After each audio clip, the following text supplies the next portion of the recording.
So we're waiting on Tim and Jeff. Is Michael going to be here for this one, or are we just going to see him in executive session? Yes, he'll be here. Okay, thanks.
And Jeff, do you want us to bring over Mary, or is she just going to observe?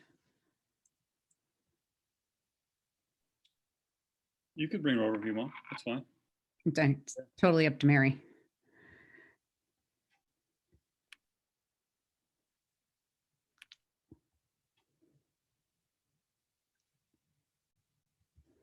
I didn't see her on there, Jess. Is she on there? She was on attendees. I think we just, or maybe I scared her and she left. She may have left. I appreciate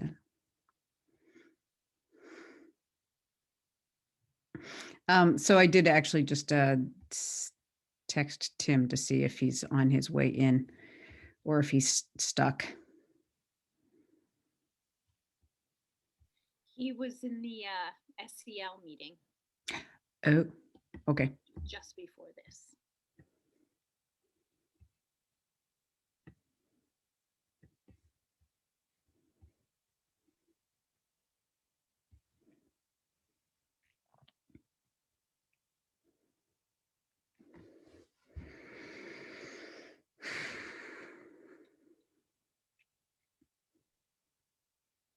All right, I'll give him a few more minutes and then I'll call a quorum if that sounds all right to you guys for this. All right, give him a minute or two.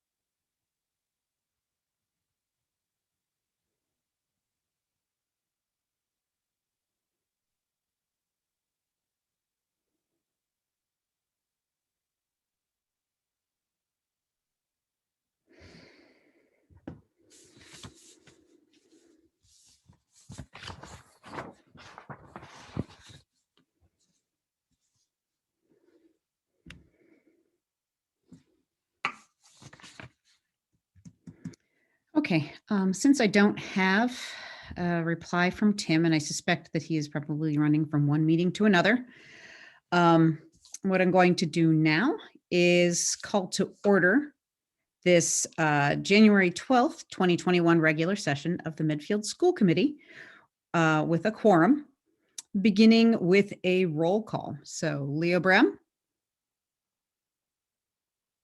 Leo? Here. Sorry, had to find the mute. And Meghan Glenn? Here.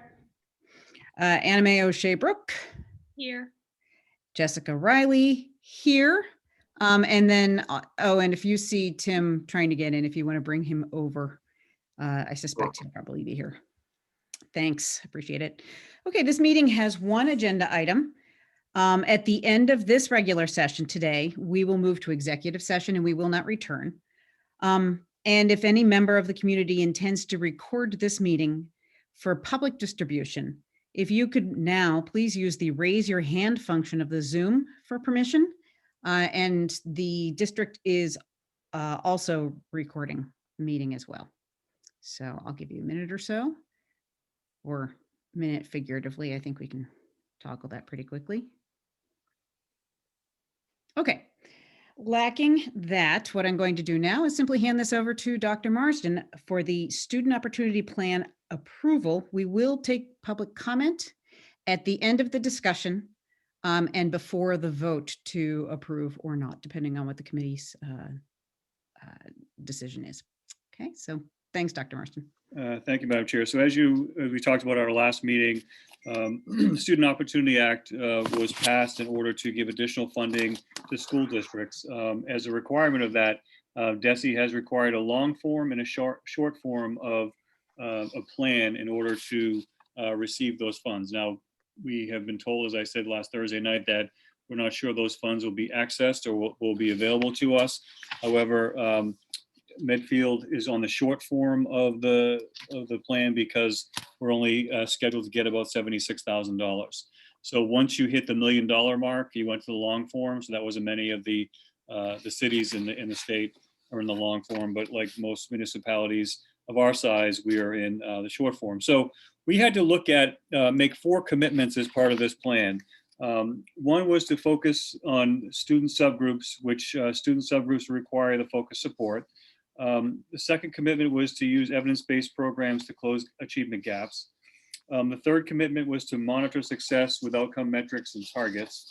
And the last one, the fourth one, was engaging all families and ensure that families will be represented in this. So as you see in the plan that I sent you prior to the meeting, I'll review it for you, and we'll certainly stop and you can ask whatever questions you may have. So as I mentioned last Thursday at the school committee meeting, we really wanted to focus on 2 subgroups, our students with disabilities and our English learning students. So those were 2 that we felt were really important that could most benefit from utilization of these funds. So we had 2 projects that we started last year, and we'd like to continue those. And that's one of the criteria we could use is continuation of a successful program or a program that works with those subgroups. So we looked at the co-teaching model we've had at Dale Street for the last 3 years. And we think that's a really good model that we've had, and we've reflected on what some of the best practices are around that, got feedback from parents, got feedback from the teachers, and really thought that that was something that we could put the additional funding to. And that was the $65,390, which is a teacher's salary for special education in that particular program.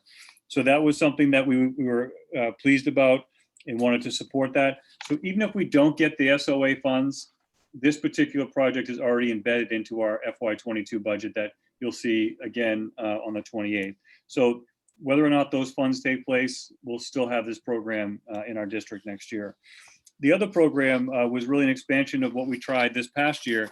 So Mary had filed for a grant on summer learning and had developed a program with her staff on supporting students to prevent summer loss.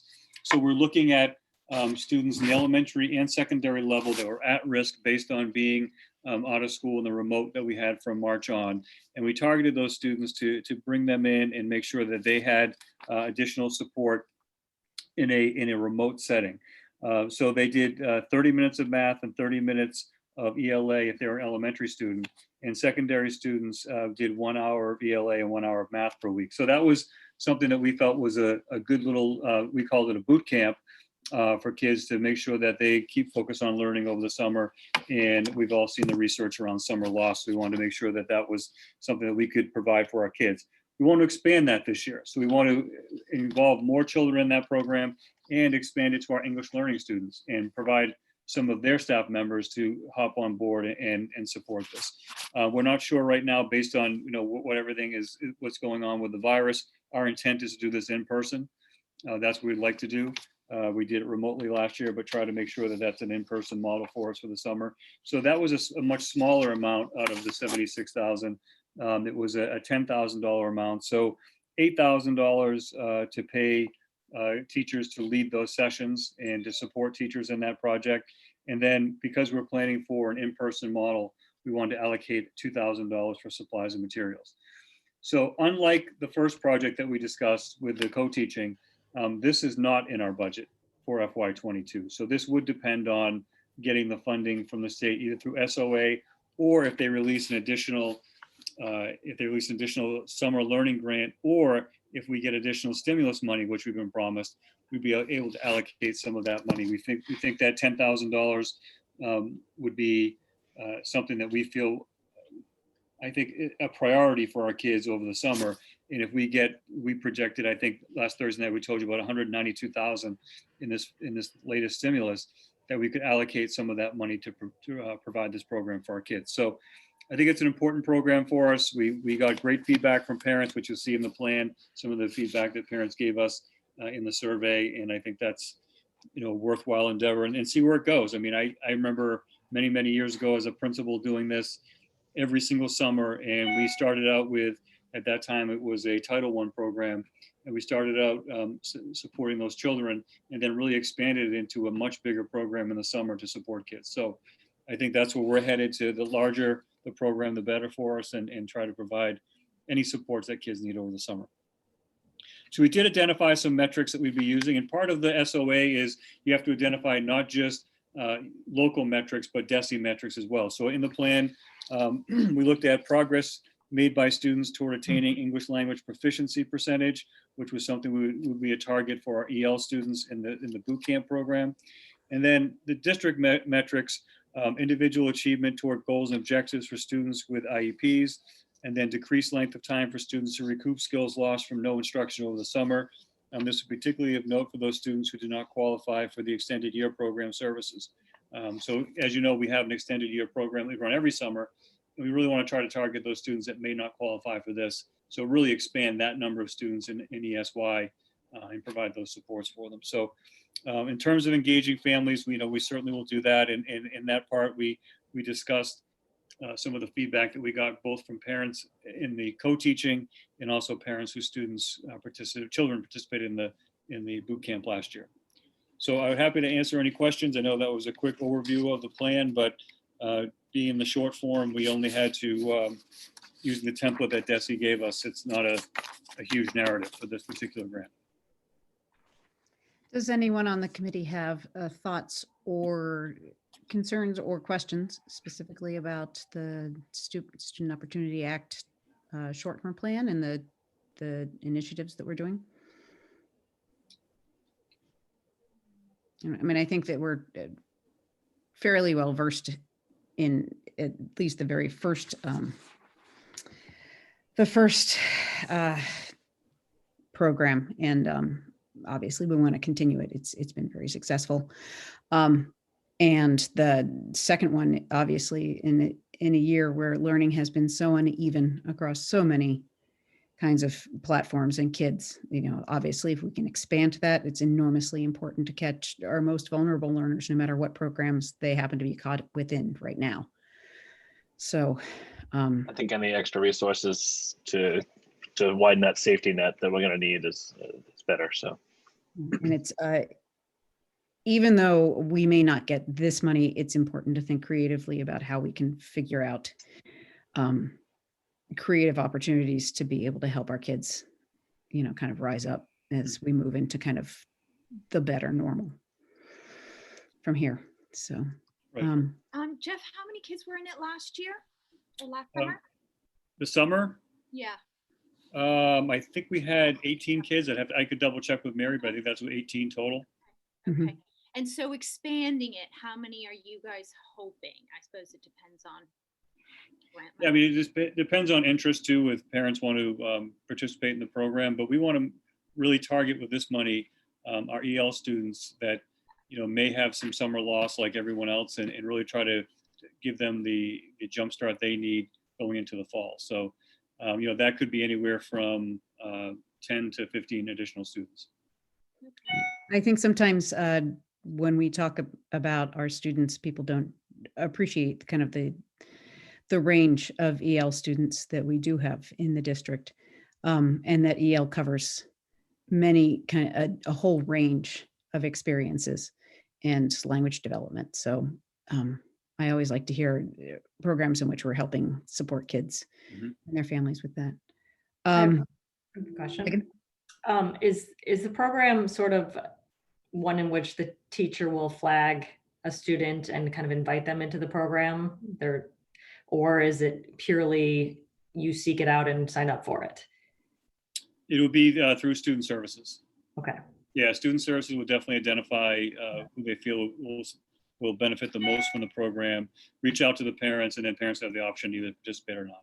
Okay. Very similar to what we do with the ESY, end of school, standard school year ESY, where we reach out to the parents on that. I mean, that's most of the time written in their plan, but, just working with parents to get those kids involved in that. And Jeff, this is a group of kids that this is in addition or kind of beyond kids who would be caught through or supported through the ESY program, or is this kind of an additional boot camp? I mean, a lot of the time, it would be the students that wouldn't be participating in ESY. Right. So So that they still may need provides support. even Right. more supports for kids, kind of above and beyond, and not in replacement of the ESY supports Right, that we're exactly. adding. No, that's a good point, Jess. Yeah. Okay. And what we've done with ESY is really, we've partnered with Park and Rec over the last couple of years, which has been really, really successful and great for our kids. And we want to continue to do that. Right. So we continue to do ESY, but this would be students that may not qualify for ESY, but would still need a little bit of a boost in the summertime. Okay. Does anybody else on the committee or Dr. Marsden have any additional comments or thoughts as you're thinking about the approval of the plan? Because if not, I will open it to public comment. Yes, I would just say that the process from now, if you folks vote to approve this, then I would submit it to the commissioner either tomorrow or Thursday. And as he told us last week, make sure you submit something, even though the money's not going to be there. But we've thought about this for a long time now, and just want to make sure that we're able to put it by the committee, and you guys could give your opinion and feedback and support it if necessary. Is there, well, I have one more question. Obviously, since we're talking about mythical money right now, Mhm. but there is some possibility that there could be additional money to support kids. Is there kind of a second tier above and beyond the kids that we may identify right now as being in need of this particular boot camp services? Like, do we have, if we were to, have money drop into our laps, I understand how bizarre that is, but is there a second tier that we would think of, or a way that we could kind of expand this general idea, especially in a year where things have been so irregular? Yeah, I think so. We'd look at probably targeting elementary students with that, Mhm. not going into middle or high school, but really looking at some of the elementary, almost like that whole jumpstart that used to happen with kindergarten kids going into first grade, that kind of thing. So Yeah. expand that more across the elementary grades. But we've definitely been talking about that second tier, and we want to see, where kids are at as we get closer to the summer too. Right. See where they are and Right. see what our in-person learning looks like, and as we do additional assessments and see where kids are. Okay. That'll help us give us the data we need. Great. Okay. Anyone else? I just asked Jeff, so the process is you would submit it, and then how long does it take before you hear back? Well, it does go to DESE, so they would. And then it has to do with whether we get the money assigned. Yeah, anyway, it's so- really not whether or not we get the money. So they'll check it off to make sure we do what we were supposed to do, and then if that money is released through FY22 Chapter 70 money, then we'll know that's where we're going to do the program full steam ahead. If not, like I said, we'll look at taking some of the money from the stimulus and doing it that way. Okay. Unfortunately, it's not a grant situation where they would let us know. I think in a typical year, they would let us know if we were going to be awarded a grant, so to speak, as part of SOA. But because SOA got taken out of the FY21 money, we're waiting and seeing what happens with FY22. Wait, I promised myself no eye rolling today. I was trying to make Megan's job a little easier on finance committee, but Yeah. Hey, Jeff, how's circuit breaker looking this year? We have not got a percentage yet from the state on that. I feel like I just punched Mike in the stomach. I'm sorry, Mike. Yeah, we're just going to have a year to take after things as they surgery. come. I just went. Did I internally eye roll, or yeah? I think so. Okay, I'm gonna, barring anybody else having any comments, I will open this up to public comment. And if anybody has a question, please, as we have been doing, 3 minutes, raise or use the raise your hand icon. and we will bring you over by video. I see that Chris Potts would like to come over. Owen, if you would be able to bring her over, I'd much appreciate it.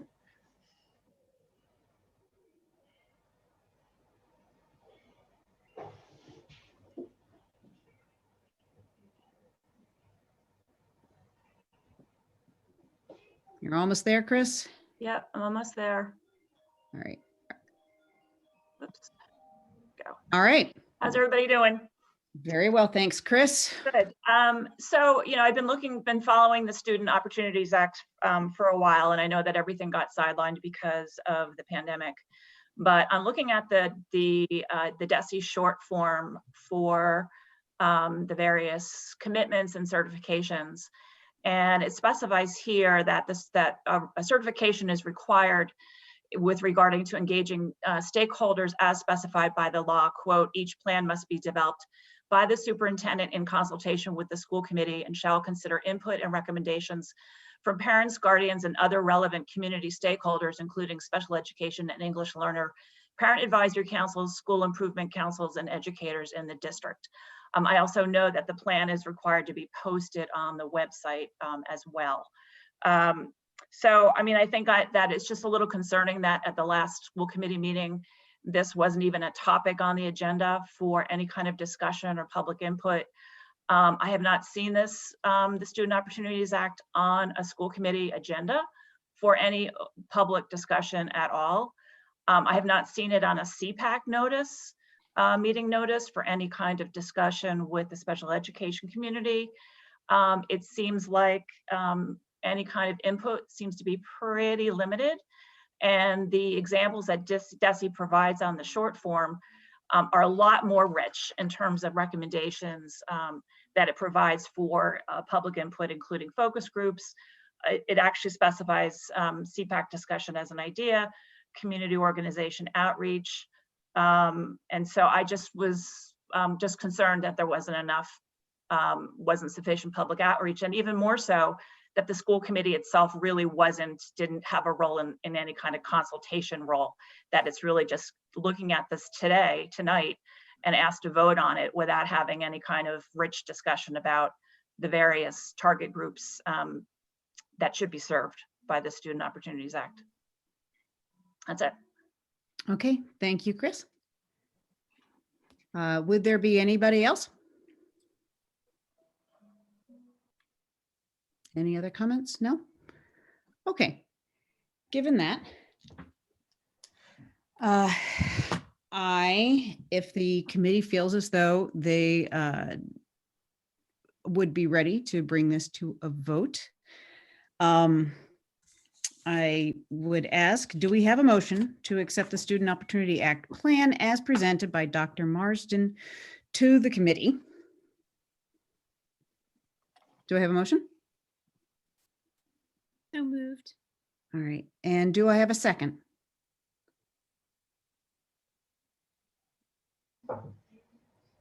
Second, All right. find the mute. I know. So now we will take this in a roll call vote. I don't want to disrupt the roll call, but I do want to say to this motion that this was indeed discussed at several open public meetings in April, and COVID got in the way. And this is not a surprise to any of us sitting here, and we have discussed this. Okay, thanks, Megan. All right, so let's do the roll call. Leo? Aye. Okay, and Tim Knight? You gotta, sorry. You can't hear me? Now I can. Oh, aye. Thank you. And Megan? Aye. And Anna Mae O'Shea Brooke? Yeah, muted, Anna Mae. Aye. Thank you. And Jessica Reilly, aye. The motion passes unanimously, and we will accept the Student Opportunities Act plan as presented. And thank you very much. At this time, in terms of how we're going to transition now, we're going to now vote to move to executive session without returning to this regular session. Our next scheduled regular session is on January 28th, immediately following the 7 p.m. public hearing for the fiscal year 22 school budget. Do I have a motion to enter into executive session to discuss issues related to collective bargaining or litigation if an open meeting may have a detrimental effect on the bargaining or litigating position of the public body? And this would be specifically regarding the Medfield Teachers Association Unit A and B. Do I have a motion? So moved. Okay, and a second? Second, Anna Mae. All right. And now we will take a vote. Leo Brehm Aye. and Tim Knight, Aye. Meghan Glenn, Aye. Anna Mae O'Shea Brooke, Aye. and Jessica Reilly. Aye. We will now move into executive session. Thank you so much. We will not return. Appreciate it.